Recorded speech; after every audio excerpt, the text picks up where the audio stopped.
6នាក់បានស្លាប់ក្នុងការតវ៉ានៅកេនយ៉ាណៃរ៉ូប៊ី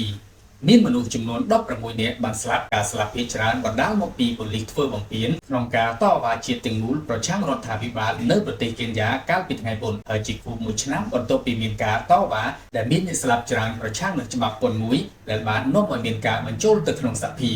មនុស្សរាប់ពាន់នាក់បានចូលរួមតវ៉ានៅលើដងផ្លូវដើម្បីរំលឹកដល់ការតវ៉ាឆ្នាំមុនដែលមានមនុស្សជាង60នាក់បានស្លាប់ប៉ូលីសបានបាញ់ឧស្ម័នទឹកភ្នែកនិងបាញ់ទឹកដើម្បីរំសាយបាតុកម្មនៅទីក្រុងរដ្ឋធានីណៃរ៉ូប៊ីនេះបើយោងតាមការចេញផ្សាយរបស់សារព័ត៌មានក្នុងស្រុកនិងទីភ្នាក់ងារសារព័ត៌មាន Reuters អ្នកតវ៉ាខ្លះបានជួបបង្កបញ្ហាជាមួយប៉ូលីសហើយមានមនុស្សចំនួន16នាក់ត្រូវបានបញ្ជាក់ថាស្លាប់គិតត្រឹមម៉ោង 8:30 នាទីព្រឹកតាមការបញ្ជាក់របស់លោក Elron